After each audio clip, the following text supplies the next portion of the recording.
भारत माता की। भारत माता की। भारत माता की। महाकवि विद्यापति के मुक्ति स्थल, जननायक कर्पूरी ठाकुर के कर्मस्थल, गलवान घाटी के शहीद अमन कुमार सिंह के पावन भूमि पर हम सबके प्रणाम करै छी।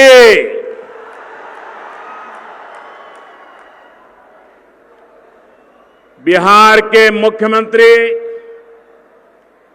मेरे मित्र और भावी मुख्यमंत्री श्रीमान नीतीश कुमार जी, मंत्रिमंडल के में मेरे सहयोगी श्रीमान गिरिराज सिंह जी,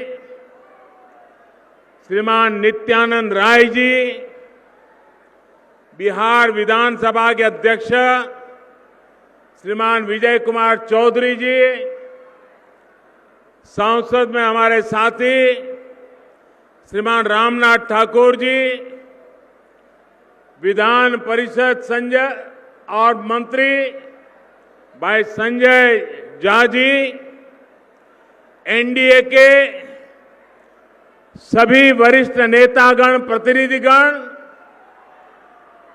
सभी मेरे उम्मीदवार भाइयों बहनों और विशाल संख्या में पधारे हुए मेरे प्यारे भाइयों और बहनों, यहां खगड़िया, बेगूसराय और दूसरे जिलों से भी अनेक साथी हम सबको आशीर्वाद देने के लिए पहुंचे हैं। हजारों साथी दूर दूर ऑनलाइन टेक्नोलॉजी के माध्यम से इस जनसभा से जुड़े हैं। आप सभी को भी मेरा प्रणाम। कोरोना की बंदिशों के बीच भी इतनी भारी संख्या में आना,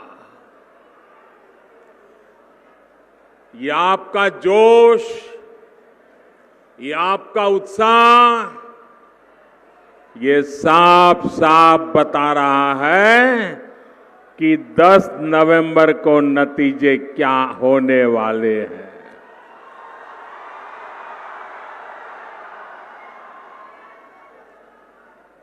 जहां भी मेरी नजर पहुंच रही है, मुझे लोग ही लोग नजर आ रहे हैं। हर कोने में विजय का विश्वास है, उमंग है, उत्साह है। बिहार के उज्जवल भविष्य का संकल्प मैं देख रहा हूं।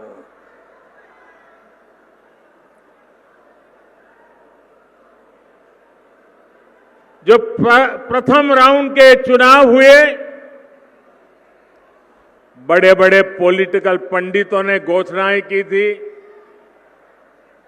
कि मतदान नहीं होगा, बहुत कम होगा, लेकिन बड़े बड़े पंडितों की बात को भी बिहार के जागरूक नागरिकों ने गलत सिद्ध कर दिया। बिहार बधाई के पात्र है। उसी प्रकार से कुछ पत्रकार मित्रों से बात हुई, कुछ पॉलिटिकल पंडितों से बात हुई, धरती पे काम करने वाले राजनीतिक दलों के कार्यकर्ताओं से बात की, और जो बड़े सटीक तरीके से सर्वेक्षण करते हैं उनसे बात की। पहले राउंड में जो मतदान हुआ है, चारों तरफ से एक ही संदेश आ रहा है कि प्रथम राउंड में एनडीए ने बाजी मार ली है।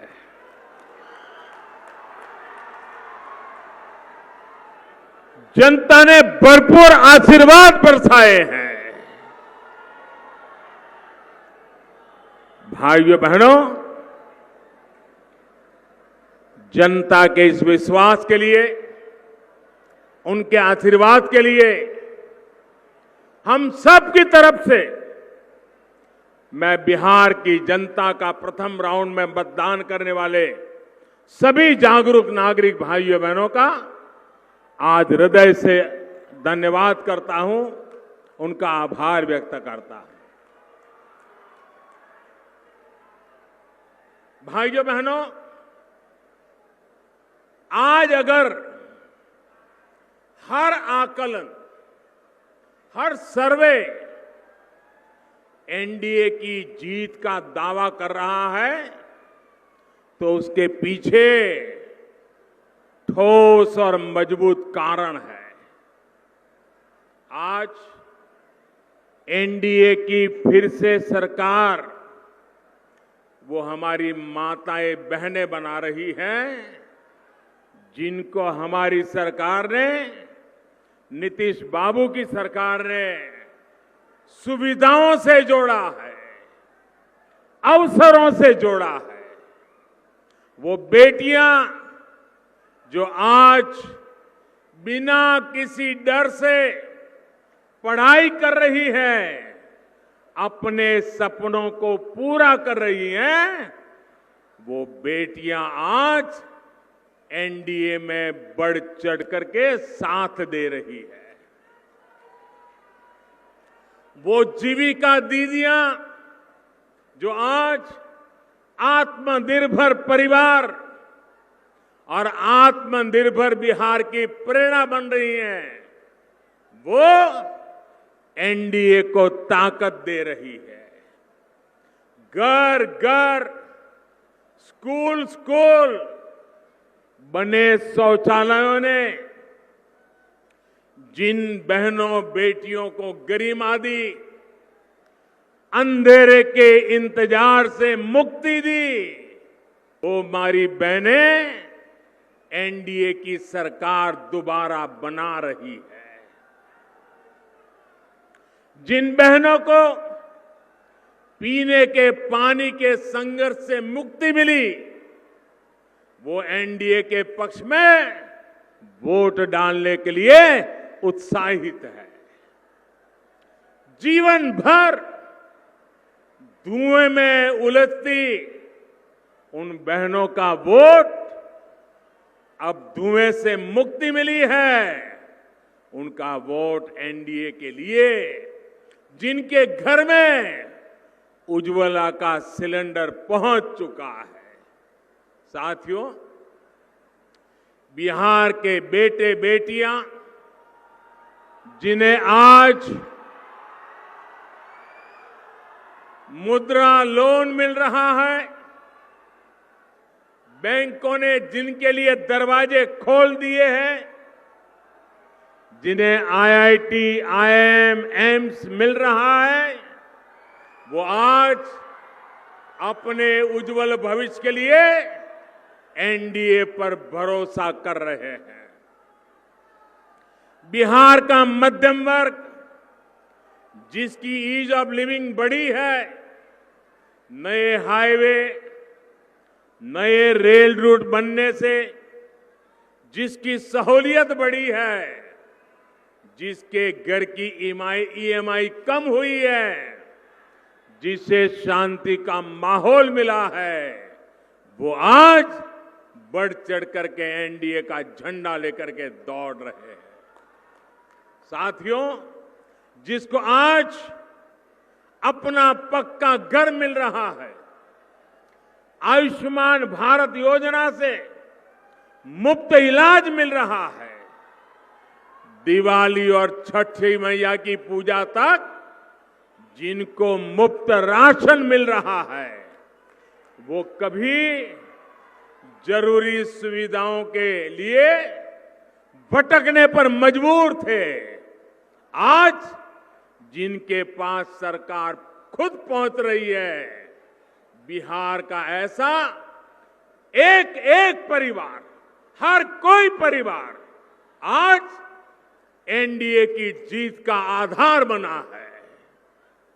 साथियों, एनडीए सरकार ने आज समाज के उस वर्ग के सपनों को, उसकी आकांक्षाओं को नई उड़ान दी है। जो कभी वंचित था, जो दशकों से मूलभूत सुविधाओं का इंतजार कर रहा था, क्या गरीब से गरीब भी कभी सोच सकता था कि उसके पास मोबाइल फोन पहुंचेगा, बैंक में खाता होगा, बैंक से कभी उसको लोन मिलेगा? क्या किसान कभी सोच सकता था कि उसके खाते में, बैंक खाते में भी कभी नियमित रूप से सरकार पैसे जमा करेगी?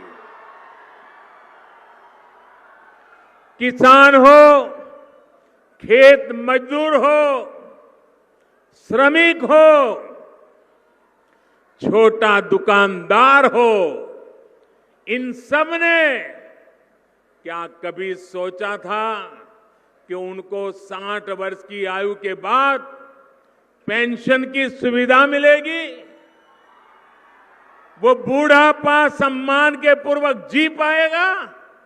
ये सब कुछ आज हो चुका है और एनडीए सरकार ने ये कर करके दिखाया है। साथियों, बिहार ने, और ये बात पूरा हिंदुस्तान भी गर्व से कह रहा है और हर बिहारी तो गर्व से कहने का हकदार है। वो बात क्या है? बिहार ने, बिहारी है, यही वो पवित्र धरती है जिसने पूरे विश्व को, मानव जात को लोकतंत्र का पाठ पढ़ाया है।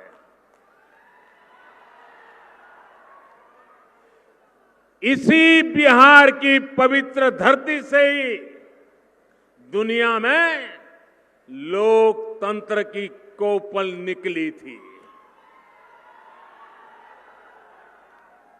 जब जनता के हित में फैसले होते हैं, जब फैसलों में जनता की सहभागिता होती है, तभी लोकतंत्र भी मजबूत होता है।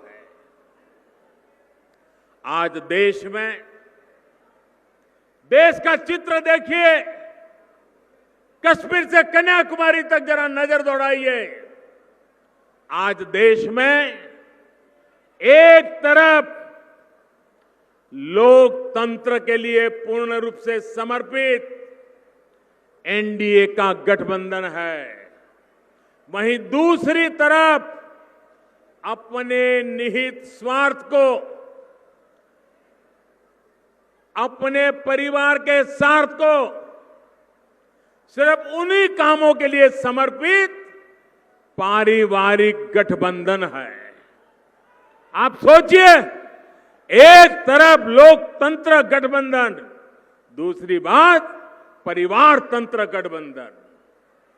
यहां जंगल राज के युवराज को तो आप बराबर देख रहे हो।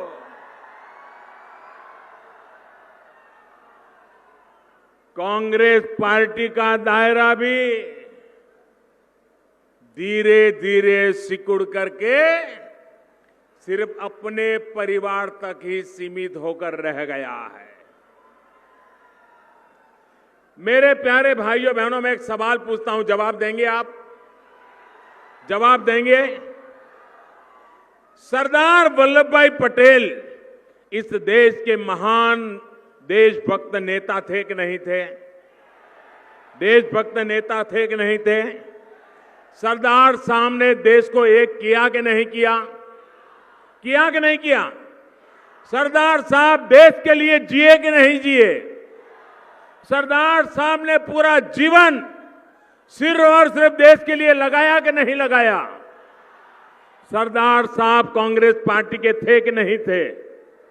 थे कि नहीं थे?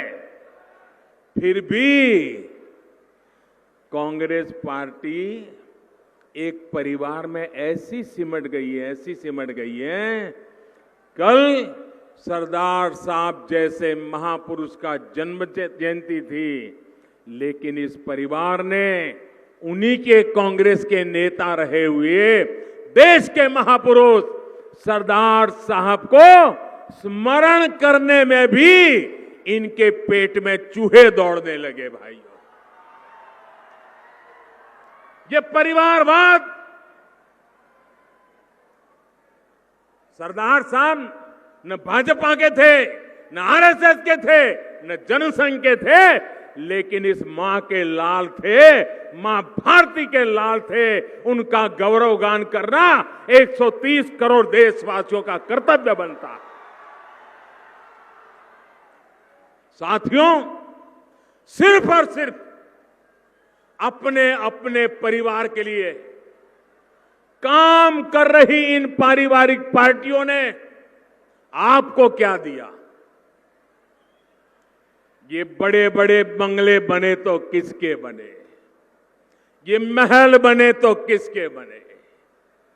सिर्फ और सिर्फ ये परिवार पार्टियों के मुखियाओं के ही बने हैं। बड़ी बड़ी करोड़ों की गाड़ियां आई, गाड़ियों को काफिला बना, गाड़ियां पार्क करने की जगह नहीं बची उनके घरों में, उनका बना। सिर्फ और सिर्फ अपने परिवार के लोगों को हर बार टिकट दिया। क्या नीतीश बाबू के कोई भाई राज्यसभा में पहुंचे हैं क्या? उनका कोई बेटा बेटी पहुंचा है क्या? उनके चाचा मामा पहुंचे हैं क्या? लोकतंत्र के लिए काम करने वाले लोग जनता को अवसर देते हैं। क्या मोदी का कोई रिश्तेदार कहीं पहुंचा है क्या भाई? आपने कहीं देखा है क्या? क्योंकि हम आपके लिए जिंदा है, आपके लिए जान लगाते हैं जी। हम हमारे लिए पैदा नहीं हुए हैं। इन परिवार में तो पता ही होता है। और जहां जहां ये परिवार वाले सरकारों में बैठे करते क्या है? अगर 3 बेटे हैं तो उसको कहते हैं 5 जिले तेरा, ये 5 जिले तेरे, ये 5 जिले तेरे, जाओ मौज करो। ऐसे ही बांट देते हैं जैसे पर्सनल प्रॉपर्टी हो।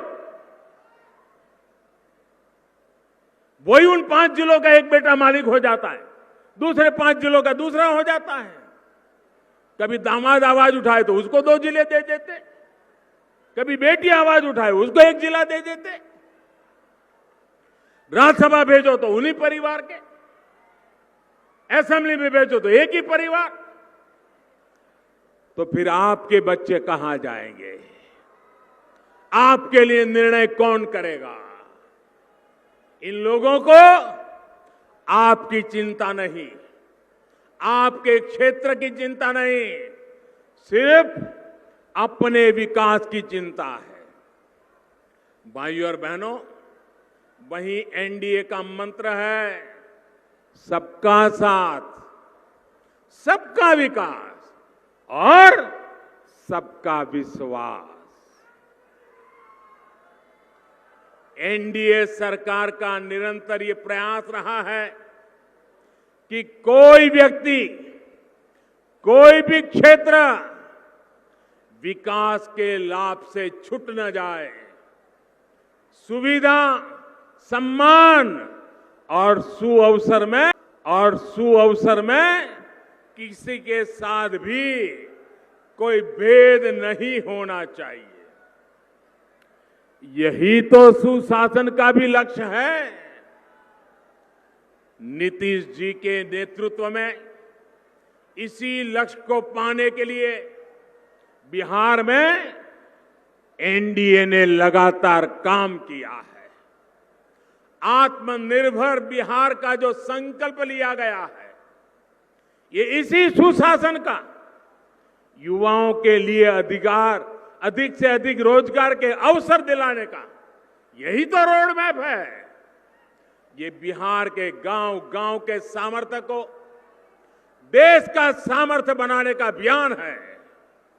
ये बिहार की औद्योगिक क्षमता, यहां के युवाओं के उद्यमशीलता को पंख लगाने का मिशन है। भाइयों और बहनों, आज समस्तीपुर हो, बेगूसराय हो, खगड़िया हो, ये पूरा क्षेत्र आत्मनिर्भरता के इसी संकल्प का नेतृत्व करने के लिए तैयार है। पीएम पैकेज के तहत आज यहां ग्रामीण सड़कों, नेशनल हाईवे और रेलवे से जुड़े इंफ्रास्ट्रक्चर पर विशेष काम किया जा रहा है। आने वाले समय में ये क्षेत्र रेलवे से जुड़ी सुविधाओं और रेलवे निर्माण में आत्मनिर्भरता के हमारे मिशन का भी ये बड़ा अहम केंद्र बने, इसके लिए काम चल रहा है। साथियों, जननायक कर्पूरी ठाकुर जी, यमुना कार जी और स्वामी सहजानंद सरस्वती जैसे विजनरी सपूतों ने जो सपना इस क्षेत्र के लिए दिखा था, वो आज साकार होता नजर आ रहा है। यहां केवल है, शिवारा है, बाबा निरंजन का स्थान है। सभी के आशीर्वाद से कृषि, पशुपालन, मछली पालन से जुड़ी रिसर्च का एक बड़ा सेंटर समस्तीपुर बन चुका है। पूसा यूनिवर्सिटी अब डॉक्टर राजेंद्र प्रसाद यूनिवर्सिटी बनने के साथ साथ सेंट्रल यूनिवर्सिटी भी बन गई है।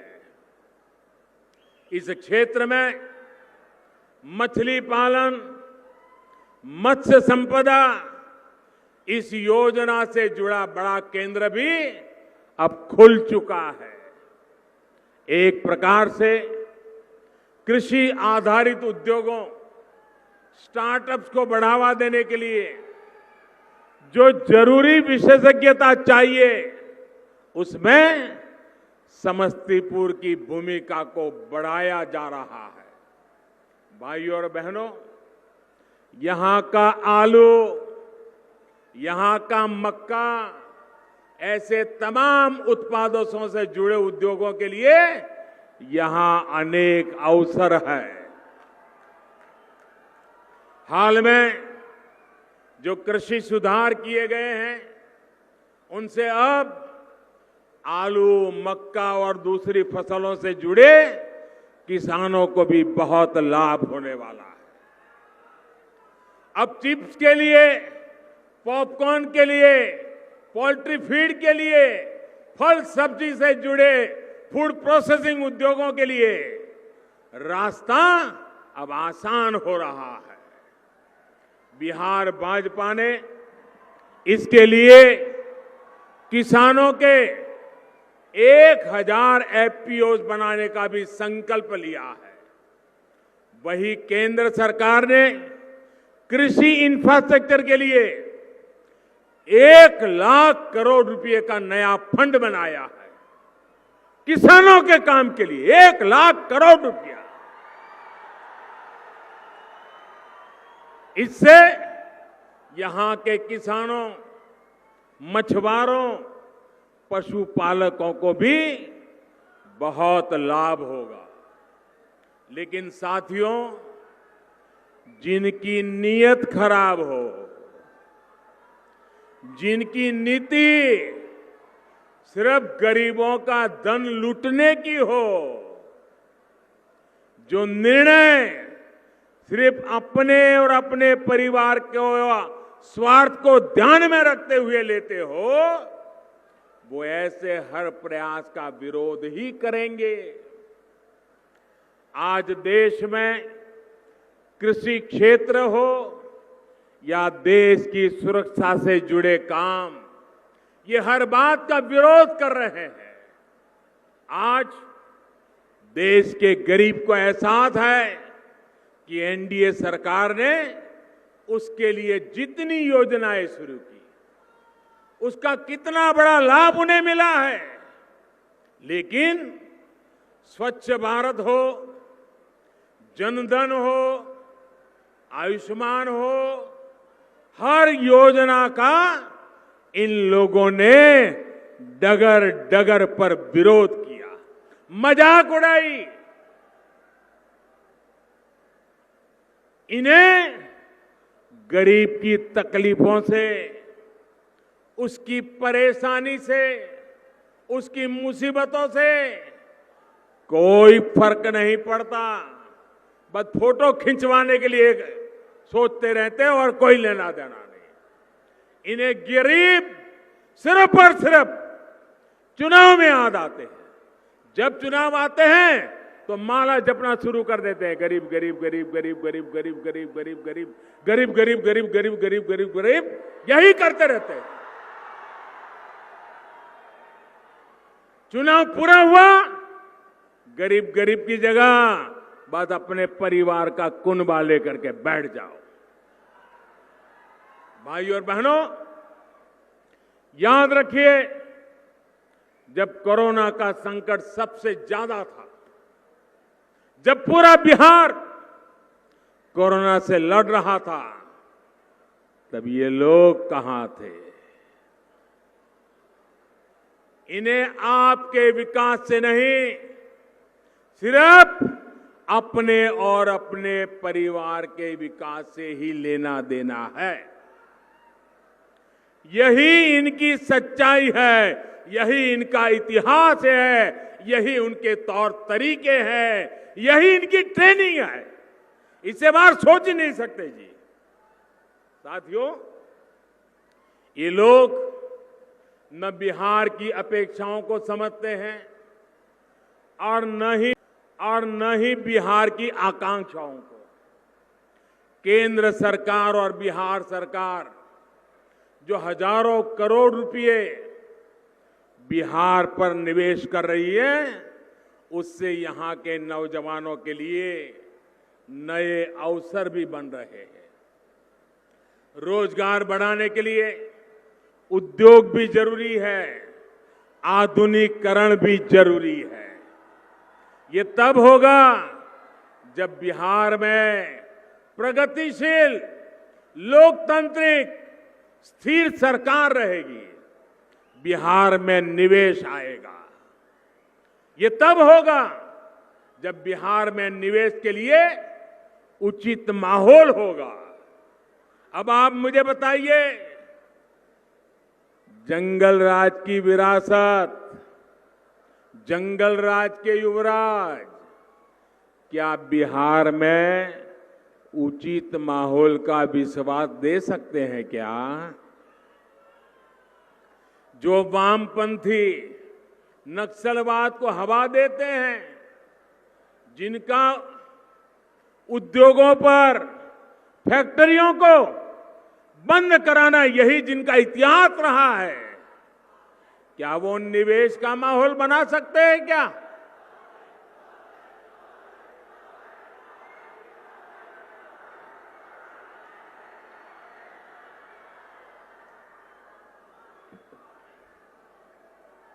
साथियों, जननायक कर्पूरी ठाकुर जी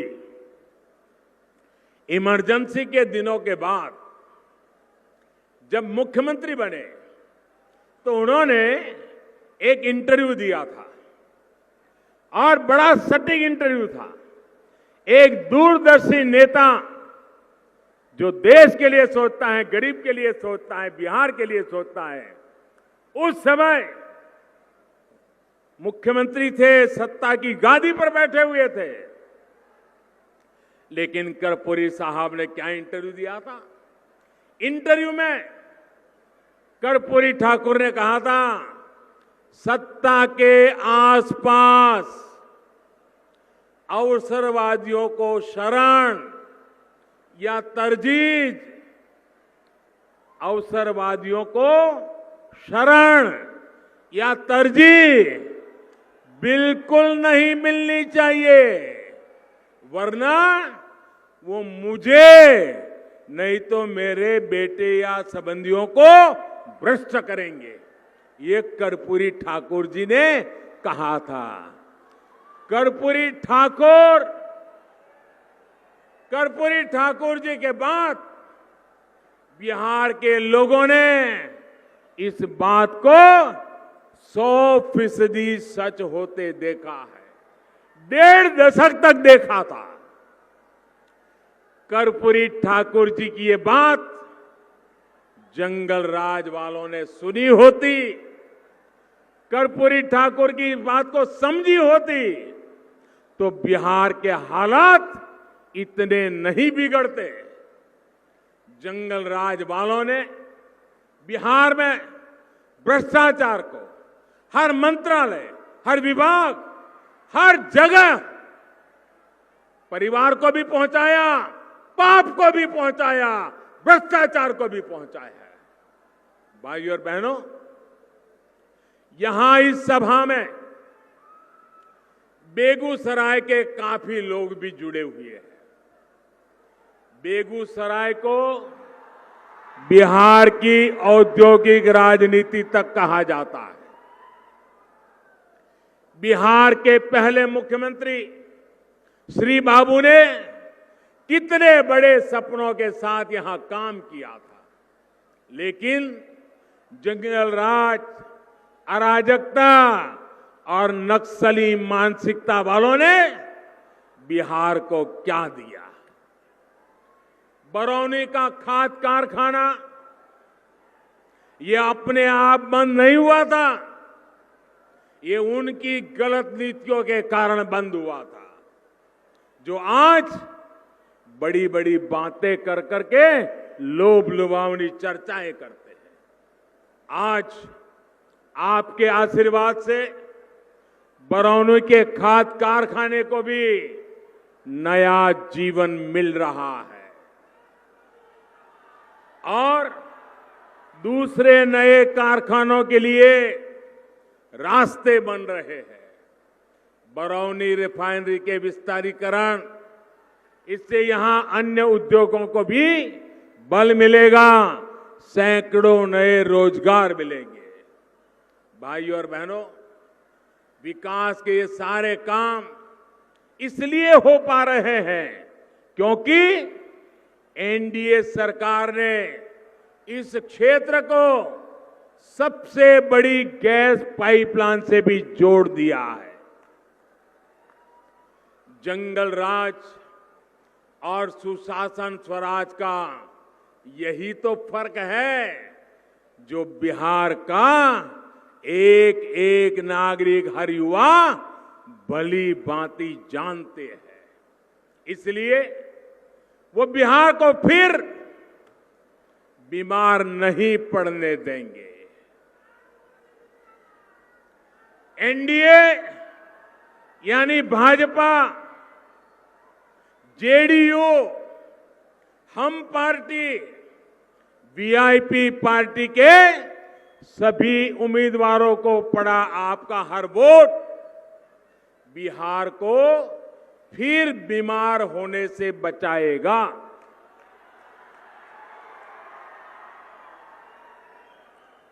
मेरे बिहार के भाइयों बहनों, मैं एक छोटी सी अपने घर में की बात बताता हूं, हर परिवार की बात बताता हूं और उससे आप समझ जाएंगे कि हमें सोचना कैसे चाहिए। आप मुझे बताइए, जीवन में कभी कोई अच्छी चीज बड़ी दिखने में अच्छी हो, स्वादिष्ट लगती हो और मन कर जाए कि ये तो बढ़िया है, चलो आज खा लें। और मानो खाया, और खाने के बाद रात होते होते पेट में दर्द होना शुरू हो गया, दस्त हो गए, वॉमिटिंग शुरू हो गया, बीपी ऊपर नीचे होने लग गया, परिवार के सबका पसीना छूट गया, डर लगने लगा पता नहीं क्या हो गया। अगर कुछ खाने से अगर ऐसी बीमारी आ गई, मुझे बताइए जिंदगी में दोबारा कभी भी 10 साल, 20 साल, 25 साल, 30 साल के बाद कितना भी मन कर जाए, उस चीज को फिर से कोई खाएगा क्या? खाएगा क्या? देखते ही लगेगा यार उस दिन तो इसने मेरा सब बर्बाद कर दिया था, इससे दूर रहो। मेरे भाइयों बहनों, जिन्होंने बिहार को बीमार बना दिया था, क्या उनको फिर से ला सकते हैं क्या? आप में से कोई बिहार को बीमार देखना चाहता है क्या? बिहार को बीमार बनने देना चाहता है क्या? फिर जो बीमारी लाते हैं उनको आने देना चाहिए क्या? और इसलिए मेरे प्यारे भाइयों बहनों, मैं आज बड़े आत्मविश्वास के साथ, पूरे समर्पण भाव के साथ मेरे बिहार के भाइयों बहनों से, हमारे सभी साथियों के लिए आशीर्वाद मांगने आया हूं। पहले चरण में जो आशीर्वाद दिए हैं वो सिलसिला बढ़ते चला जाना चाहिए। मेरे साथ पूरी ताकत से बोलिए, भारत माता की, भारत माता की, भारत माता की। बहुत बहुत धन्यवाद।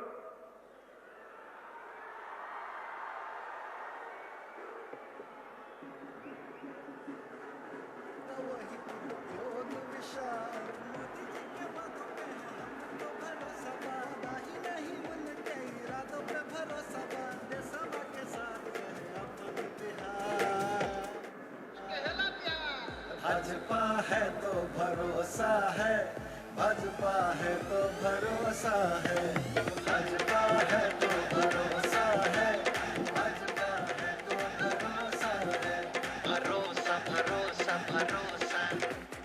मोदी जी की योजना से पाए हैं मकान, सब बेटियां उड़ाती हैं फाइटर विमान।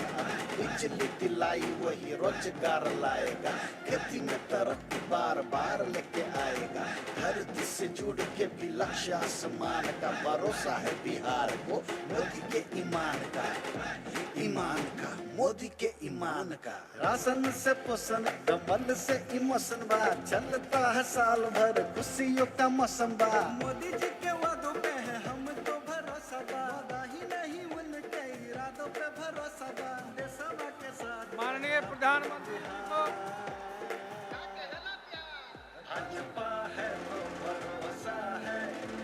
नमस्कार, मैं हूं मानक गुप्ता।